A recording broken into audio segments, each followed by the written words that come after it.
Imagina que tuvieras la oportunidad de sentarte con alguien que vivió hace miles de años, un filósofo, estadista y dramaturgo, alguien que recorrió los pasillos del poder, pero también probó la amargura del exilio.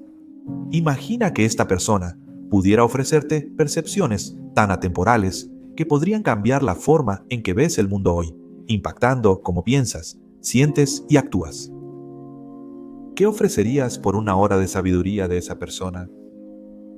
La buena noticia es que no tienes que imaginarlo, porque eso es justo lo que hacemos hoy al profundizar en las cartas de Séneca, uno de los filósofos estoicos más perspicaces de la antigua Roma. El hombre detrás de estas cartas que cambian la vida, Séneca, no era solo un filósofo en una torre de marfil. Era una persona muy activa en la sociedad y política de su época. Desde asesorar a emperadores hasta experimentar los altibajos de la vida política, sus observaciones sobre la condición humana no eran ejercicios académicos. Extraídas del crisol de la experiencia, siguen siendo tan relevantes como hace 2 milenios. Las cartas desde un estoico, una serie de epístolas morales a Lucilio, son de los textos filosóficos más conmovedores escritos. En ellas, Séneca da consejos prácticos sobre cómo enfrentar el duelo, la adversidad, el desarrollo personal y cuestiones éticas. En este video, exploraremos 7 cartas impactantes de Séneca en un viaje transformador. Estas cartas brindan consejos, sugerencias útiles y una profunda comprensión de la naturaleza humana que pueden enriquecer nuestras vidas. Descubre conmigo los secretos para una vida plena, carta antigua tras carta.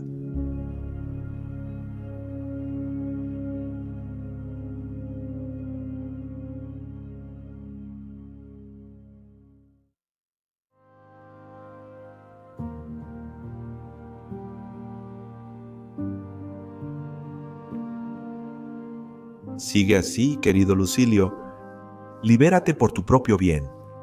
Reúne y ahorra tu tiempo que hasta hace poco te ha sido forzado o robado o simplemente se ha deslizado de tus manos. Cree en la verdad de mis palabras. Algunos momentos nos son arrebatados, otros suavemente eliminados y algunos más se escapan de nuestro alcance. Sin embargo, el tipo de pérdida más vergonzoso es el debido a la negligencia. Además, si prestas mucha atención al problema, encontrarás que la mayor parte de nuestra vida pasa mientras estamos haciendo mal, una buena parte mientras no estamos haciendo nada, y todo el tiempo mientras estamos haciendo lo que no es para el propósito. ¿Qué hombre puedes mostrarme que valore su tiempo, que calcule el valor de cada día, que entienda que está muriendo diariamente? Porque nos equivocamos cuando esperamos la muerte. La mayor parte de la muerte ya ha pasado. Los años pasados pertenecen a la muerte. Por lo tanto, Lucilio, haz como dices que haces. Toma cada hora en tu mano. Afronta la tarea de hoy y no necesitarás depender tanto del mañana. Mientras postergamos, la vida pasa rápidamente. Nada es nuestro salvo el tiempo. La naturaleza nos confió la propiedad de esta única cosa, tan fugaz y resbaladiza que cualquiera que quiera puede expulsarnos de su posesión. ¡Qué tontos son estos mortales! Permiten que productos baratos e inútiles, fácilmente reemplazables, se carguen a la cuenta tras adquirirlos. Pero nunca se consideran en deuda cuando han recibido algo de esa preciada mercancía. El tiempo es el único préstamo que ni un receptor agradecido puede devolver. Quizás quieras saber cómo practico lo que predico con tanta libertad. Confieso francamente, mi cuenta de gastos se equilibra, como esperarías de alguien que es generoso pero cuidadoso. No puedo presumir de que no desperdicio nada, pero al menos puedo decirte qué estoy desperdiciando y la causa y manera de la pérdida. Puedo darte las razones por las que soy un hombre pobre. Sin embargo, mi situación es igual a la de muchos que quedan con pocos recursos sin tener culpa. Todos los perdonan, pero nadie acude a su rescate. ¿Cuál es el estado de las cosas? Es este. No considero a un hombre como pobre, si lo poco que queda es suficiente para él.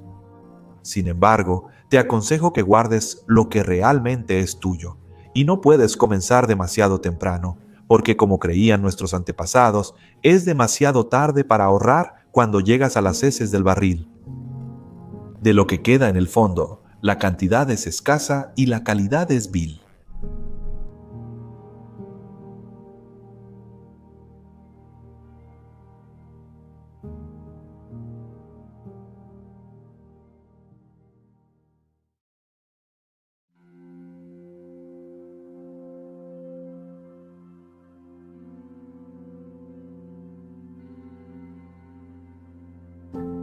Sigue como empezaste y apresúrate, así disfrutarás más tiempo de una mente mejorada y en paz contigo mismo.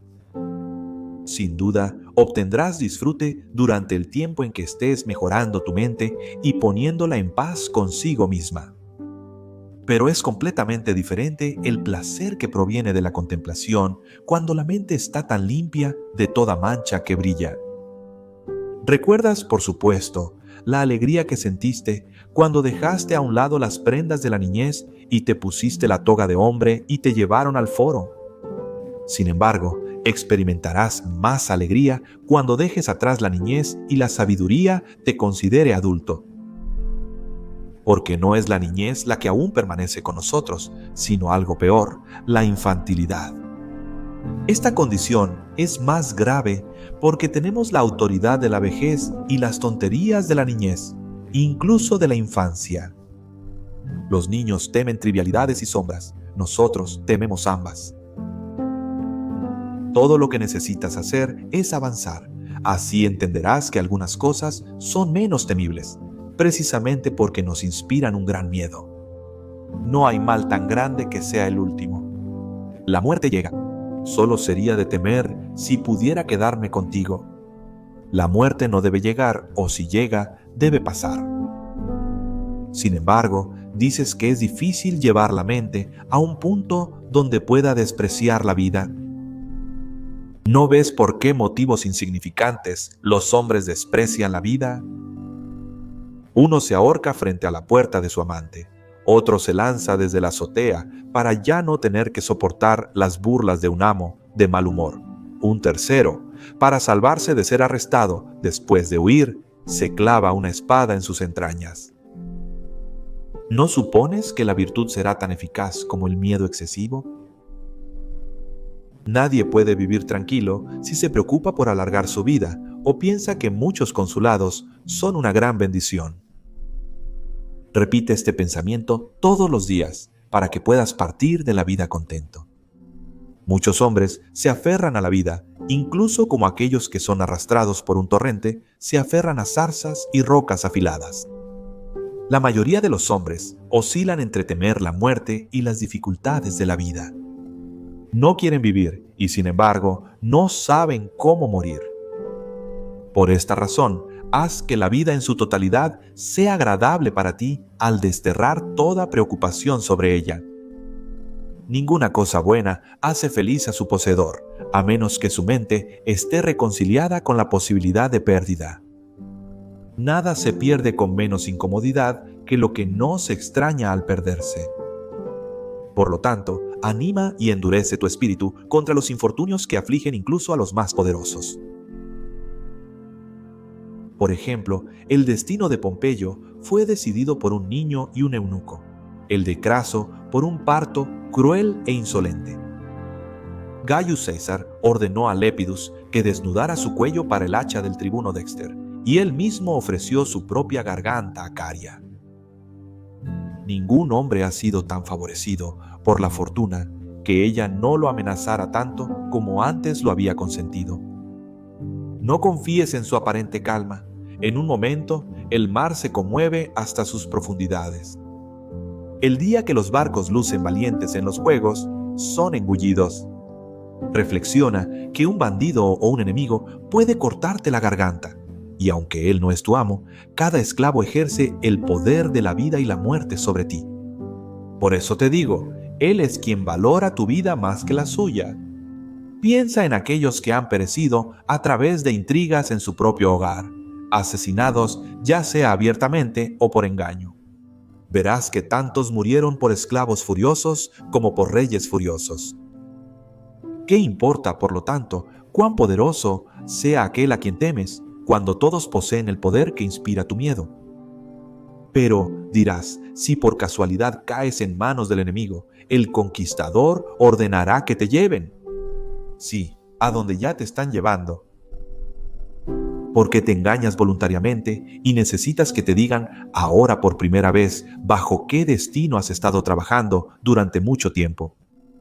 Créeme, desde el día que naciste te están llevando allí. Debemos reflexionar sobre este y otros pensamientos similares si queremos estar tranquilos al esperar esa última hora, cuyo miedo inquieta todo el tiempo previo. Debo terminar mi carta. Te comparto el dicho que me gustó hoy. También se recolecta del jardín ajeno. La pobreza conforme a la naturaleza es gran riqueza. ¿Sabes qué límites nos ordena esa ley de la naturaleza? ¿Solo para evitar hambre, sed y frío? Para acabar con el hambre y la sed, no necesitas presentarte ante los ricos ni soportar miradas altivas o bondad humillante. Tampoco es necesario cruzar mares o ir a la guerra. Lo esencial es fácil de obtener y está cerca. Son los lujos los que nos hacen esforzarnos, desgastan nuestras ropas y nos obligan a envejecer trabajando o a viajar lejos. Lo suficiente está a nuestro alcance. Quien acepta la pobreza con dignidad es rico.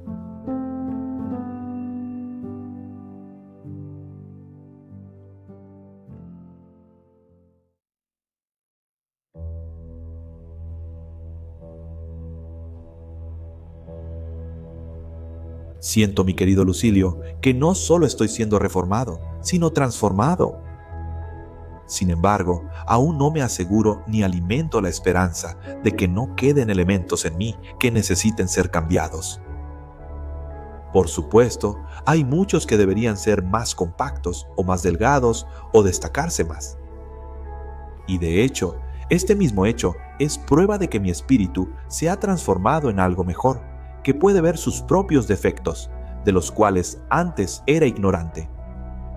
En ciertos casos, se felicita a los enfermos porque ellos mismos han percibido que están enfermos. Por eso quiero contarte este cambio en mí. Entonces debería comenzar a depositar una confianza más segura en nuestra amistad, la verdadera amistad que la esperanza, el miedo y el interés propio no pueden romper. La amistad en la que y por la que los hombres enfrentan la muerte. Puedo mostrarte a muchos que no han tenido amistad, no solo un amigo. Sin embargo, esto no puede suceder cuando las almas son atraídas por inclinaciones idénticas hacia una alianza de deseos honorables. ¿Y por qué no puede suceder? En tales casos, los hombres saben que tienen todas las cosas en común, especialmente sus problemas.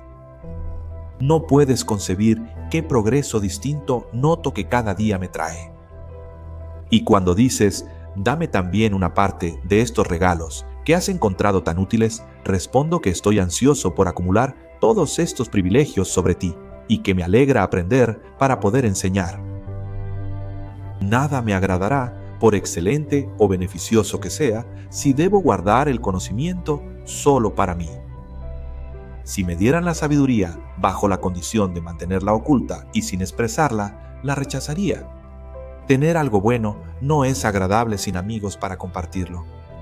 Por lo tanto, te enviaré los libros reales, y para que no pierdas tiempo buscando aquí y allá temas provechosos, marcaré ciertos pasajes para que puedas dirigirte de inmediato a aquellos que apruebo y admiro. Por supuesto, sin embargo, la voz viva y la intimidad de una vida en común te ayudarán más que la palabra escrita. Debes ir primero al lugar de la acción, porque los hombres confían más en sus ojos que en sus oídos. Y segundo, porque el camino es largo si uno sigue preceptos, pero corto y útil si uno sigue patrones. Cleantes no habría sido igual a Zeno solo por escuchar sus conferencias. Compartió su vida, vio sus propósitos ocultos, y lo observó para ver si vivía de acuerdo a sus propias reglas. Platón, Aristóteles y toda la multitud de sabios que estaban destinados a seguir cada uno su propio camino, obtuvieron más beneficio del carácter que de las palabras de Sócrates. No fue el aula de Epicuro, sino vivir bajo el mismo techo, lo que hizo grandes hombres a Metrodoro, Hermarco y Polieno. Te invito no solo a recibir, sino también a brindar beneficio, ya que podemos ayudarnos mutuamente. Mientras tanto, te debo mi pequeña contribución diaria. Te contaré lo que me gustó hoy de los escritos de Hecato. Son estas palabras. ¿Qué progreso, preguntas, he hecho? He empezado a ser mi propio amigo. Eso fue un gran beneficio. Esa persona nunca puede estar sola. Puedes estar seguro de que tal hombre es un amigo para toda la humanidad.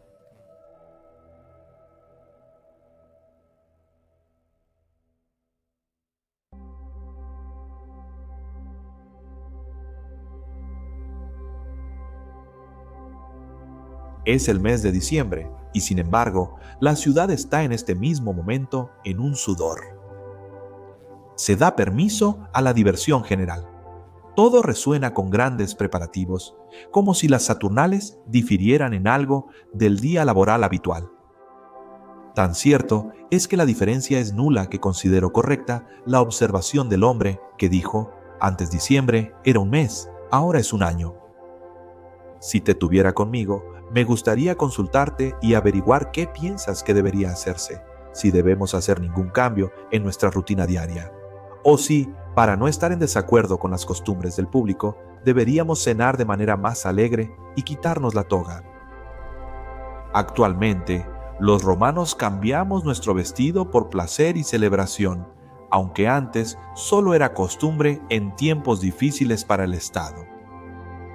Estoy seguro de que, si te conozco bien, desempeñando el papel de un árbitro, habrías deseado que no seamos como la multitud marina, con gorro de libertad en todos los aspectos, ni en todos los aspectos diferentes a ellos, a menos que, quizás, esta sea precisamente la temporada en la que debemos imponer la ley al alma y ordenarle que se abstenga de los placeres justo cuando toda la multitud se ha dejado llevar por los placeres. Porque esta es la prueba más segura que un hombre puede obtener de su propia constancia, si no busca las cosas que son seductoras y lo atraen al lujo, ni se deja llevar por ellas. Muestra mucho más valor permanecer seco y sobrio cuando la multitud está borracha y vomitando, pero muestra un mayor autocontrol negarse a retirarse y hacer lo que hace la multitud, pero de una manera diferente, así ni destacándose ni convirtiéndose en uno de la multitud, porque uno puede celebrar sin extravagancia. Estoy tan firmemente decidido, sin embargo, a probar la constancia de tu mente, que, extrayendo de las enseñanzas de grandes hombres, también te daré una lección. Reserva un cierto número de días durante los cuales te contentarás con la comida más escasa y barata, con un vestido áspero y rudo, diciéndote a ti mismo, ¿es esta la condición que temía?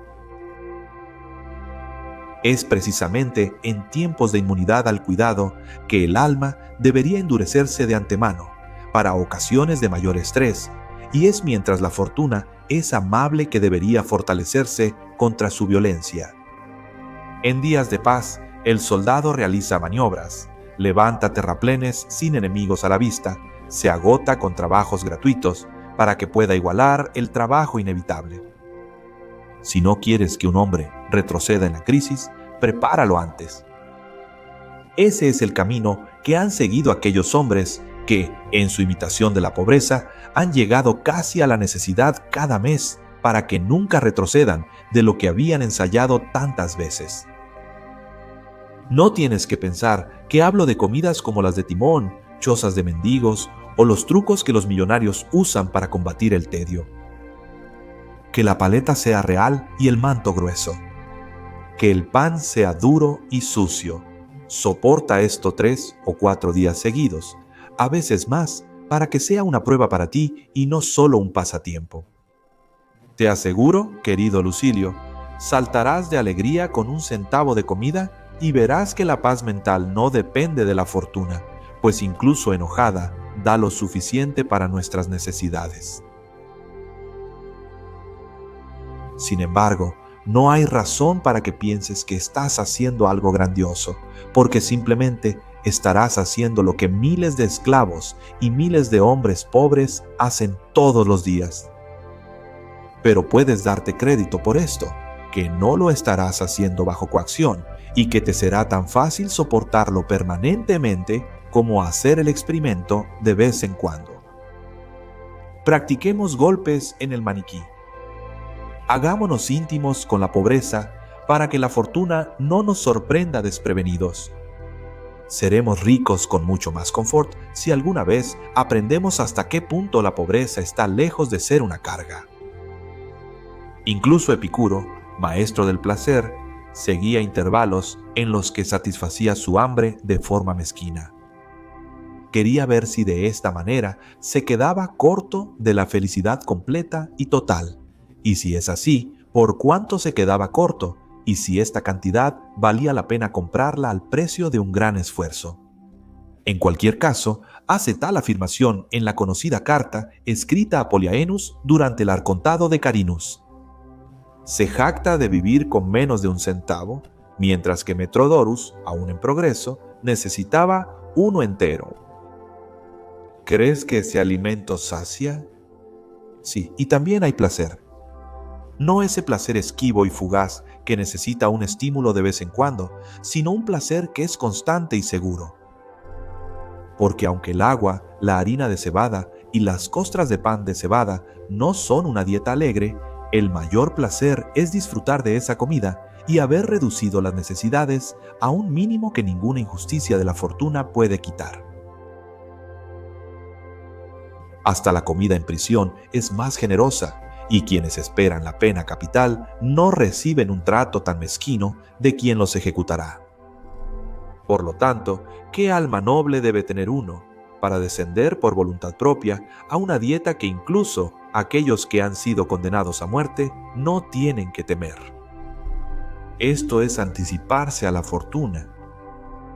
Así que comienza, mi querido Lucilio, a seguir la costumbre de estos hombres, y aparta ciertos días en los que te retirarás de tus negocios y te sentirás como en casa con la comida más escasa.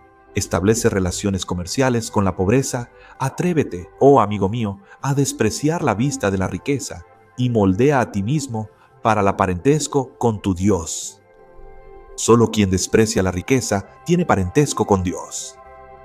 Por supuesto, no te prohíbo poseerla, pero me gustaría que llegaras al punto en el que la poseas sin temor. Esto solo se logra convenciéndote de que puedes ser feliz con o sin ella, y viendo las riquezas como algo que quizá te eluda. Pero ahora debo comenzar a doblar mi carta. Primero paga tus deudas, gritas. Borrador sobre Epicuro, él pagará la suma. La ira descontrolada causa locura. No puedes evitar conocer la verdad de estas palabras, ya que no solo has tenido esclavos, sino también enemigos. En realidad, esta emoción afecta a todo tipo de personas. Surge tanto del amor como del odio, y se muestra no menos en asuntos serios que en broma y deporte, y no importa cuán importante pueda ser la provocación, sino en qué tipo de alma penetra. Igualmente con el fuego, no importa cuán grande sea la llama, sino sobre qué cae. Las maderas sólidas resisten grandes fuegos, mientras que materiales secos y fáciles de inflamar avivan hasta la chispa más pequeña en un incendio. Así es con la ira, mi querido Lucilio. La ira poderosa lleva a la locura. Por eso hay que evitarla, no solo para evitar excesos, sino para mantener la mente sana.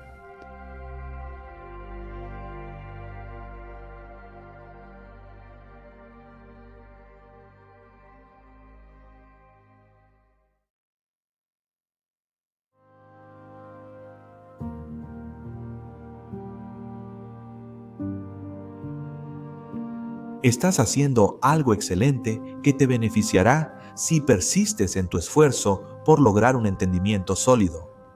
Es absurdo rezar por algo que puedes conseguir tú mismo.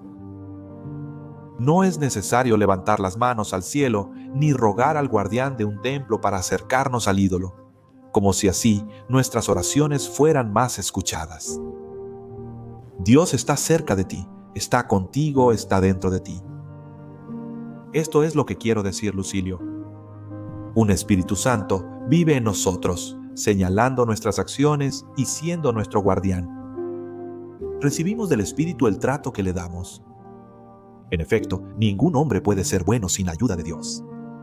¿Puede uno elevarse por encima de la fortuna, a menos que Dios le ayude a elevarse? Él da consejo noble y recto. En cada buen hombre hay un Dios, aunque no sabemos cuál. Si alguna vez te has encontrado con un bosque lleno de árboles antiguos que han crecido a una altura inusual, ocultando la vista del cielo con un velo de ramas entrelazadas y trenzadas, entonces la altura del bosque, el aislamiento del lugar y tu asombro ante la espesa sombra ininterrumpida en medio de los espacios abiertos te demostrarán la presencia de la deidad. O si una cueva, hecha por el profundo desmoronamiento de las rocas, sostiene una montaña en su arco, un lugar no construido con manos, sino ahuecado en tal amplitud por causas naturales, tu alma será profundamente conmovida por cierta insinuación de la existencia de Dios. Amamos las fuentes de ríos poderosos. Erigimos altares donde grandes corrientes surgen de fuentes ocultas. Adoramos las fuentes de agua caliente como divinas y consagramos ciertas piscinas debido a sus aguas oscuras o su profundidad inmensurable. Si ves a un hombre que no tiene miedo en medio de los peligros, inmune a los deseos, feliz en la adversidad, tranquilo en medio de la tormenta, que mira a los hombres desde un plano superior y ve a los dioses en pie de igualdad, ¿no te invadirá un sentimiento de reverencia hacia él? ¿No dirás, esta cualidad es demasiado grande y elevada para ser considerada como semejante a este pequeño cuerpo en el que habita? Una fuerza divina lo ha invadido. Cuando un alma se eleva por encima de otras almas, cuando está bajo control, cuando atraviesa cada experiencia como si fuera de poca importancia, cuando se ríe de nuestros miedos y de nuestras oraciones, es movida por una fuerza del cielo. Algo así solo puede sostenerse con ayuda de lo divino. Por eso, gran parte de ella sigue en el lugar de donde bajó a la tierra. Así como los rayos del sol tocan la tierra, pero aún permanecen en la fuente de donde son enviados. Aún así, el gran y sagrado alma que descendió para acercarnos a la divinidad se asocia con nosotros, pero sigue ligada a su origen. Depende de esa fuente. Hacia allí dirige su mirada y se esfuerza por ir, y se preocupa por nuestras acciones solo como un ser superior a nosotros mismos. ¿Qué es entonces tal alma, una que resplandece sin ningún bien externo, sino solo con el suyo propio? ¿Qué es más tonto que alabar en un hombre las cualidades que vienen de fuera? ¿Y qué es más insensato que sorprenderse por cualidades que pueden transmitirse a otra persona en cualquier momento? Un bocado dorado no hace un mejor caballo. El león con melena dorada, en proceso de ser entrenado y forzado por el cansancio a soportar la decoración, es enviado a la arena de una manera muy diferente al león salvaje cuyo espíritu no está quebrantado. Este último, de hecho, audaz en su ataque, como la naturaleza quería que fuera, impresionante por su apariencia salvaje, y es su gloria que nadie puede mirarlo sin miedo. Es favorecido en preferencia al otro león, esa bestia languida y dorada. Nadie debe gloriarse salvo de lo propio. Elogiamos una vid si sus brotes crecen tanto que doblan los postes por el peso de su fruto. ¿Debería algún hombre preferir a esta vid una de la que cuelgan uvas doradas y hojas doradas? En la vid su virtud es la fertilidad. También debemos reconocer lo propio del hombre. Supongamos que tiene un séquito de esclavos atractivos y una casa hermosa, que su granja es grande y su ingreso es grande. Nada de esto está en el hombre, todo está fuera de él. Alaba la cualidad que no puede darse ni quitarse, la verdadera propiedad del hombre. ¿Preguntas qué es esto? es el alma y la razón llevadas a la perfección en el alma. El hombre, como ser racional, alcanza su bien supremo al cumplir el propósito para el que la naturaleza lo creó. ¿Y qué es lo que esta razón le exige? Lo más fácil, vivir según tu propia naturaleza. Sin embargo, esto resulta difícil por la locura de la humanidad. Nos empujamos unos a otros hacia el vicio. ¿Y cómo puede un hombre ser llamado a la salvación cuando no tiene a nadie que lo restrinja y a toda la humanidad para instarlo a seguir?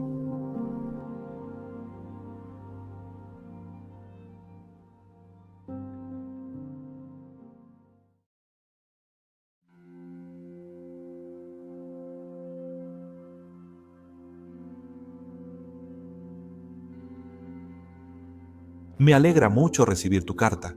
Permíteme usar estas palabras en su sentido común, sin destacar su importancia estoica. Los estoicos creemos que el placer es un vicio. Muy probablemente sea un vicio. Solemos usar la palabra para expresar un estado de ánimo feliz. Sé que al aplicar nuestra fórmula, incluso el placer es mal visto y solo los sabios pueden alcanzar la alegría. La alegría es la exaltación de un espíritu que confía en la bondad y verdad de lo que posee. Sin embargo, el uso común es que obtenemos gran alegría de la posición de un amigo como cónsul, o de su matrimonio, o del nacimiento de su hijo. Pero estos eventos, lejos de ser motivos de alegría, son más a menudo los comienzos de la tristeza por venir. No, es una característica de la verdadera alegría que nunca cesa y nunca se convierte en su opuesto. Así, cuando Virgilio menciona las alegrías malvadas de la mente, sus palabras son elocuentes, pero no del todo precisas, ya que ninguna alegría es mala. Ha dado el nombre de alegría a los placeres y así ha expresado su significado, porque ha transmitido la idea de que los hombres se deleitan en su propio mal. Sin embargo, no me equivoqué al decir que recibí un gran placer de tu carta, porque aunque un hombre ignorante puede obtener alegría si la causa es honorable, sin embargo, dado que su emoción es caprichosa y es probable que pronto tome otra dirección, lo llamo placer porque está inspirado por una opinión sobre un bien espurio, excede el control y se lleva al exceso. Pero para volver al tema, déjame decirte lo que me deleitó de tu carta. Tienes tus palabras bajo control. No te dejas llevar por tu lenguaje, ni te excedes de los límites que has determinado. Muchos escritores se ven tentados por el encanto de alguna frase seductora a algún tema distinto al que se habían propuesto discutir. Pero este no ha sido tu caso. Tus palabras son precisas y adecuadas para el tema. Dices todo lo que deseas y significas aún más de lo que dices. Esto es una prueba de la importancia de tu tema, demostrando que tu mente, así como tus palabras, no contienen nada superfluo o bombástico. Sin embargo, yo afirmo algunas metáforas, no de hecho atrevidas, sino del tipo que han resistido la prueba del uso. También encuentro símiles, por supuesto, si alguien nos prohíbe usarlos, sosteniendo que solo los poetas tienen ese privilegio. Parece que no ha leído a nuestros antiguos escritores en prosa, que aún no buscaban un estilo para ganar aplausos. Porque esos escritores, cuya elocuencia era simple y buscaba solo demostrar su caso, usan muchas comparaciones. Creo que son necesarias no por lo mismo que para los poetas, sino para apoyar nuestra debilidad y ayudar tanto al orador como al oyente a enfrentar el tema. Por ejemplo, en este mismo momento estoy leyendo a Sextius. Es un hombre agudo y un filósofo que, aunque escribe en griego, tiene los estándares romanos de ética. Me llamó la atención su comparación de un ejército marchando en formación cuadrada, preparado para un enemigo que podría atacar desde cualquier dirección. Esto, dijo él, es justo lo que el hombre sabio debería hacer. Debería tener todas sus cualidades de lucha desplegadas en todos los lados, para que donde quiera que amenace el ataque, sus apoyos estén listos y puedan obedecer el comando del capitán sin confusión. Esto notamos en los ejércitos bajo grandes líderes. vemos cómo las tropas comprenden al mismo tiempo las órdenes de sus generales, ya que están organizadas para que una señal pase por caballería e infantería al instante.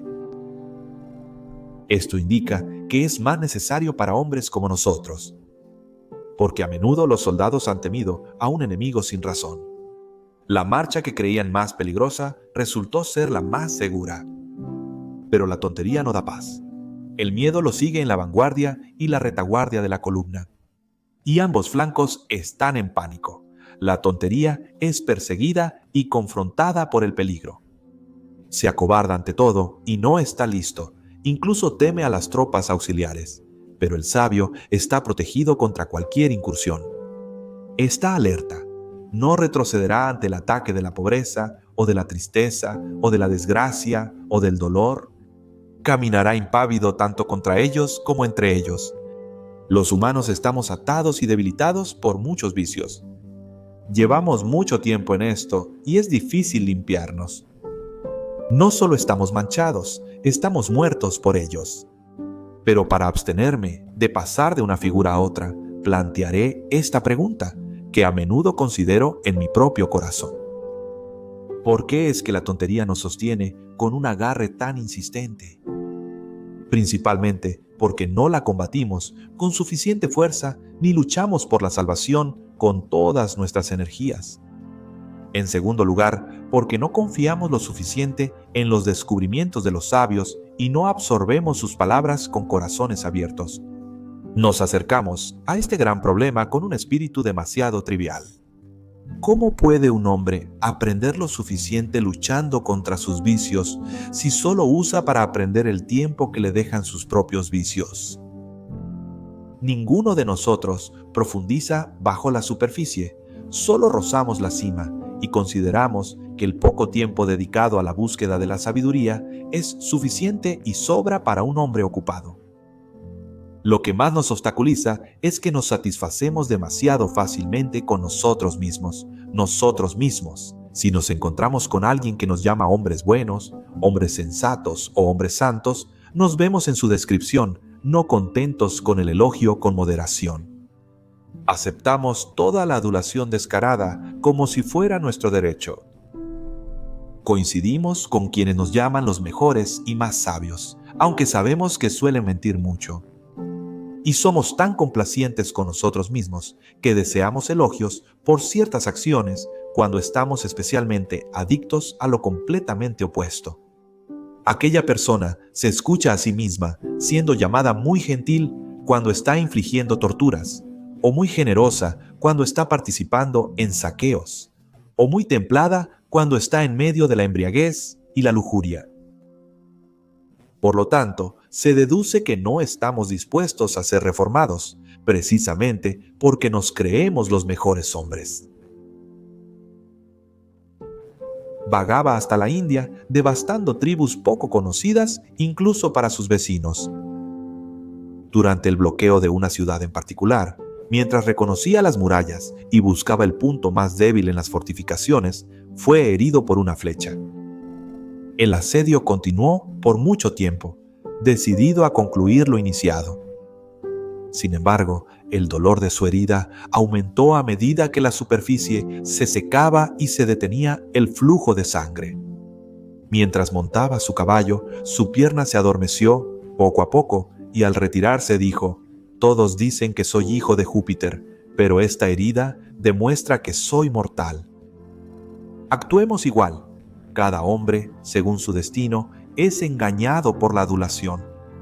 Deberíamos decirle a quien nos halaga: «Me llamas un hombre sensato, pero entiendo cuántas de las cosas que anhelo son inútiles y cuántas de las cosas que deseo me harán daño. Ni siquiera tengo el conocimiento que la saciedad enseña a los animales, de cuál debería ser la medida de mi comida o mi bebida. Aún no sé cuánto puedo contener. Ahora te mostraré cómo puedes saber que no eres sabio. El hombre sabio es alegre, feliz y tranquilo, inalterable, vive en un plano con los dioses. Ahora ve, cuestiona a ti mismo. Si nunca estás abatido, si tu mente no está acosada por mi temor a través de la anticipación de lo que está por venir, Si día y noche tu alma mantiene su curso uniforme e inalterable, erguida y contenta consigo misma, entonces has alcanzado el bien más grande que los mortales pueden poseer.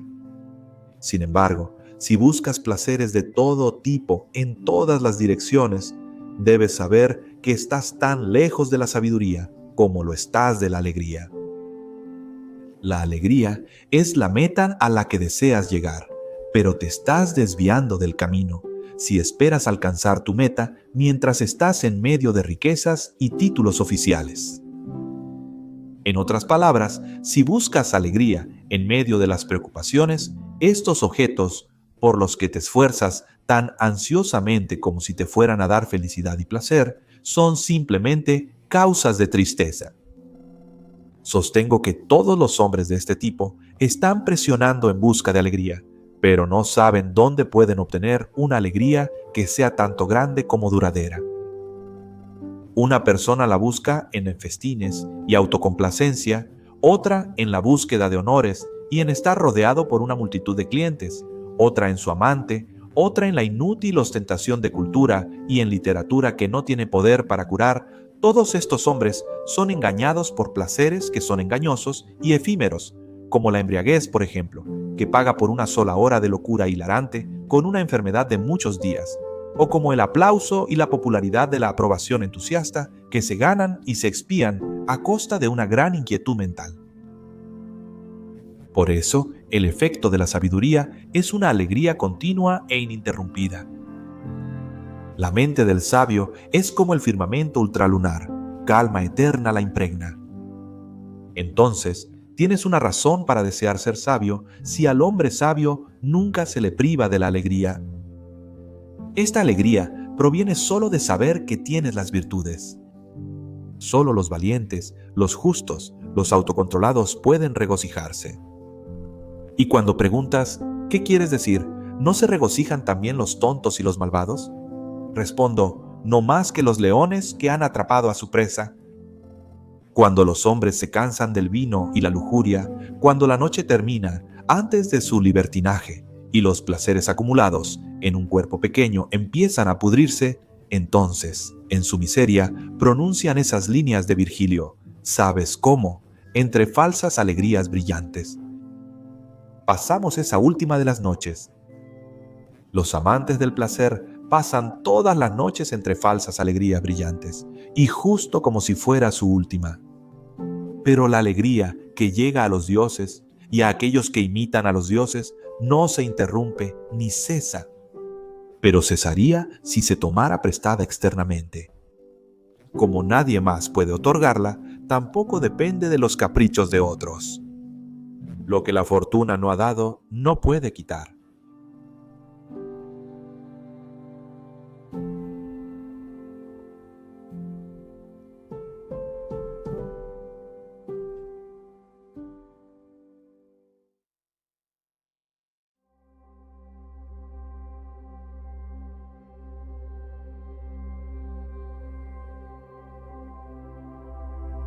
Cada día y hora nos muestran lo insignificantes que somos y nos recuerdan, con nueva evidencia, nuestra debilidad olvidada. Entonces, mientras planeamos para la eternidad, nos obligan a mirar por encima de nuestros hombros a la muerte. ¿Me preguntas qué significa este preámbulo? Se refiere a Cornelius Senecio, un distinguido y capaz caballero romano que conocías. Desde humildes comienzos, él superó la fortuna y el resto del camino fue fácil para él. Porque es más fácil crecer en dignidad que empezar, y el dinero es muy lento en llegar donde hay pobreza. Hasta que puede salir de eso, va cojeando. Senecio ya estaba rozando la riqueza, ayudado en esa dirección por dos activos muy poderosos: saber cómo hacer dinero y también cómo conservarlo.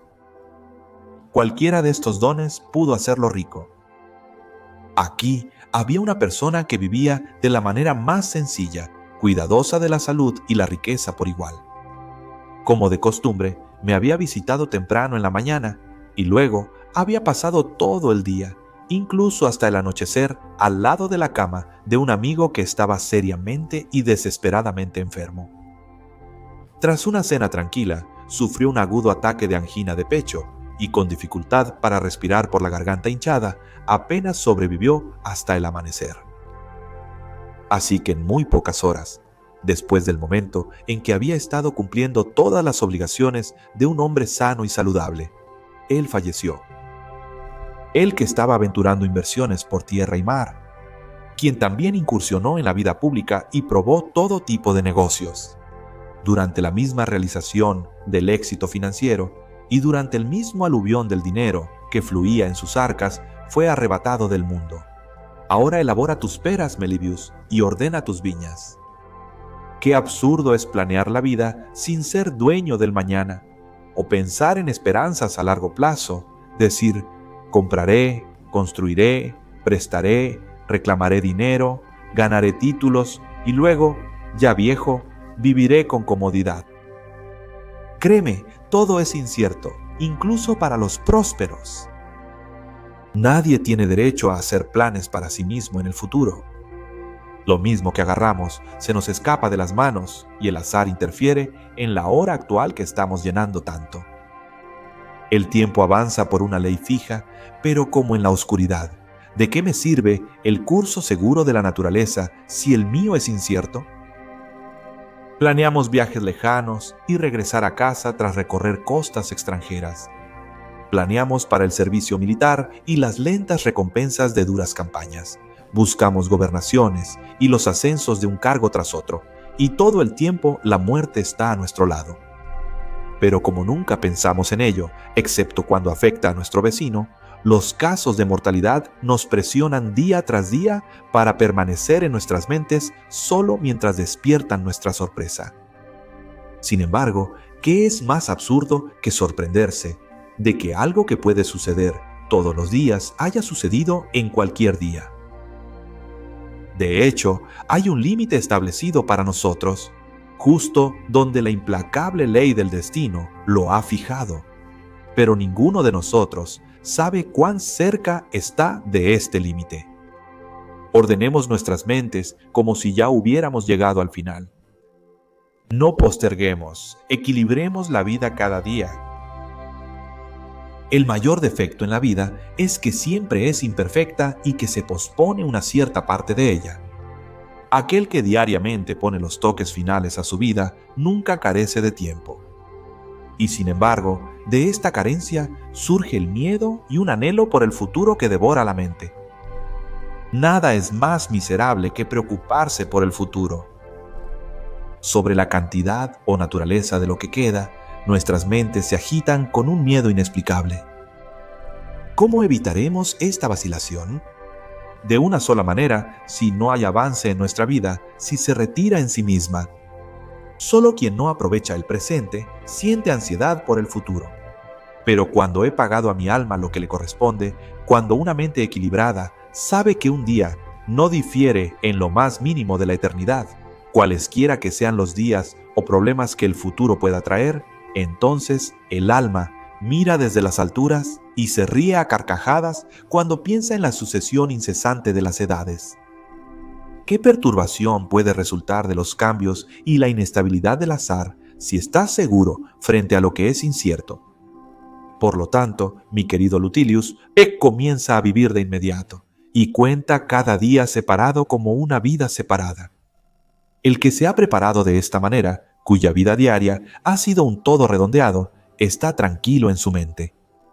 Quienes viven solo de esperanza notan que el futuro siempre se les escapa, dando lugar a la avaricia y al miedo a la muerte, una maldición que afecta todo lo demás. De ahí surgió esa oración más degradada, en la que Mecanasa no se niega a sufrir debilidad, deformidad y como clímax el dolor de la crucifixión siempre y cuando pueda prolongar el aliento de vida en medio de estos sufrimientos. Móldame con una mano paralizada, un pie más débil y un lisiado. Construye sobre mí una joroba encorvada, sacude mis dientes hasta que retumben. Todo está bien si sigo con vida. Sálvala, te lo ruego, aunque me siente en la cruz. Ahí está, rezando por aquello que, si le hubiera sucedido, sería lo más lamentable del mundo, y buscando un aplazamiento del sufrimiento como si estuviera pidiendo por la vida. Sería despreciable si hubiera querido vivir hasta la crucifixión. No, él grita, puedes debilitar mi cuerpo si dejas solo el aliento de vida en mi ineficaz cadáver. Mutilame si quieres, pero déjame, aunque esté desfigurado, un poco más de tiempo en el mundo. Puedes clavarme y poner mi asiento en la cruz perforante. ¿Vale la pena agobiar la propia herida y colgarse empalado en un patíbulo solo para posponer algo que es el bálsamo de los problemas, el fin del castigo? ¿Vale todo esto la pena para poseer el aliento de vida solo para renunciar a él? ¿Qué pedirías, Mecinus, si no la indulgencia divina? ¿Qué significa ese verso afeminado e indecente? ¿A qué se refiere con aceptar el miedo al pánico? ¿Qué quiere decir con mendigar tan vilmente por la vida? Jamás pudo oír a Virgilio leer, dime, ¿la muerte es tan miserable?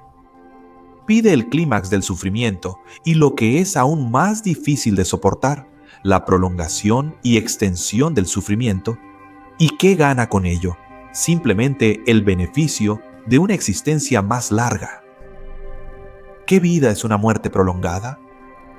Se puede encontrar a alguien que prefiera desvanecerse en el dolor, muriendo miembro por miembro, o dejando salir su vida gota a gota en lugar de expirar de una vez por todas.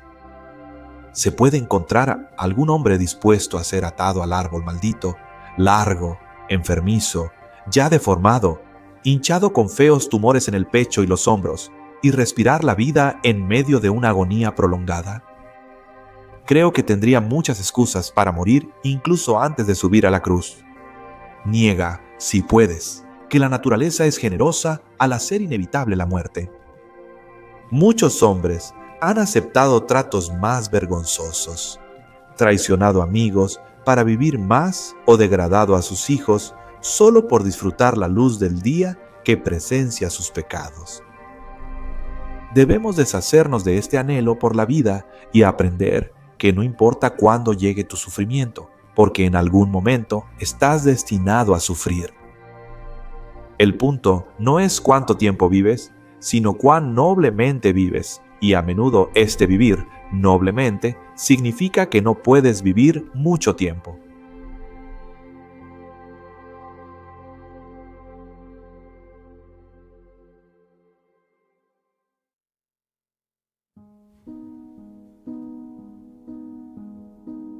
Al concluir esta exploración de las cartas de Séneca desde un enfoque estoico, es importante reflexionar sobre las valiosas lecciones que este filósofo nos dejó. Hoy analizamos una selección de cartas que abordan temas como la esencia del tiempo, las relaciones humanas, la vida simple y nuestros mundos internos.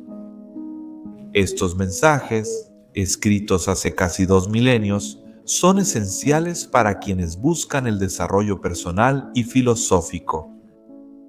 El tiempo es nuestro recurso más valioso, como se mencionó en la carta 1 sobre ahorrar tiempo. Séneca nos aconseja ser avaros con nuestro tiempo, usarlo con juicio y recordar que cada momento perdido no se recupera. No es solo una idea estoica, es un concepto universalmente relevante. En una época llena de distracciones y un mundo acelerado, saber gestionar y valorar el tiempo eficientemente es más crucial que nunca. Luego pasamos a la carta 4 sobre los terrores de la muerte, que nos invita a explorar nuestra mortalidad. Séneca argumenta que entender y aceptar lo inevitable puede liberarnos para vivir de manera más plena y auténtica. La idea no es obsesionarse con la muerte, sino usarla como guía para vivir cada día con propósito y claridad. Nuestra exploración nos llevó a continuación a la belleza de la sabiduría compartida en la 6ª carta sobre compartir conocimiento. Séneca dice que el conocimiento vale más cuando lo compartimos. En el mundo interconectado actual, donde la información circula libremente en redes sociales, blogs y videos, compartir conocimiento es una responsabilidad común. Después analizamos la carta 18 sobre festivales y ayuno, un mensaje sobre adoptar una vida más sencilla. En una sociedad consumida por el consumismo, donde a menudo confundimos los deseos con las necesidades, Séneca nos recuerda la importancia de la satisfacción y el malestar voluntario. Esta práctica nos permite apreciar lo que tenemos y nos prepara para momentos en los que podríamos enfrentar verdaderas incomodidades o dificultades. En la Carta 41, sobre el Dios dentro de nosotros, se aborda la idea de la divinidad en la racionalidad humana. La idea no es solo abstracta, busca que elevemos nuestro pensamiento y acciones al máximo potencial. El desarrollo personal no se trata solo de habilidades y logros, se trata de llegar a las profundidades de nuestro ser y sacar a la luz la sabiduría innata que todos poseemos. Nuestro viaje incluyó la Carta 59 sobre el placer y la alegría, que destaca la importancia de relaciones significativas y la verdadera alegría frente a placeres efímeros. Séneca distingue entre la felicidad superficial y la alegría arraigada que proviene de las conexiones auténticas con los demás, haciendo eco de sentimientos que son vitales en una era donde las redes sociales a menudo parecen alejarnos más de lo que nos unen. Revisamos la Carta 101 sobre la inutilidad de planear con anticipación. En un mundo que planea todo, Séneca nos invita a aceptar la impermanencia y adaptarnos al cambio. Este principio estoico es quizá el más liberador, pues brinda una mentalidad capaz de resistir cualquier adversidad de la vida. Al concluir esta exploración, comprenda que estas palabras y lecciones de Séneca no son simplemente tinta en papel o píxeles en una pantalla. Ecos milenarios, susurros del pasado que aún moldean nuestros corazones y mentes hoy. Elige un solo concepto y consérvalo contigo. Deja que mueva tu alma y guíe tus actos. No solo escuchas la sabiduría estoica, la vives. Eres la expresión viva y respiratoria del potencial, siempre al borde de una transformación profunda. No te vayas sin cambiar. Haz que hoy sea el día en que sentiste despertar algo dentro de ti. Un reconocimiento no de quién eres, sino de quién podrías llegar a ser. Porque si incluso una letra, una línea, un pensamiento te mueve hacia una vida de significado más profundo, entonces cada sílaba ha cumplido su propósito. Esta es tu vida, un tapiz fugaz e invaluable de momentos. No la dejes sin terminar. El viaje más sabio no es hacia el horizonte, sino hacia los paisajes inexplorados de tu ser. Que tu viaje sea tu obra maestra,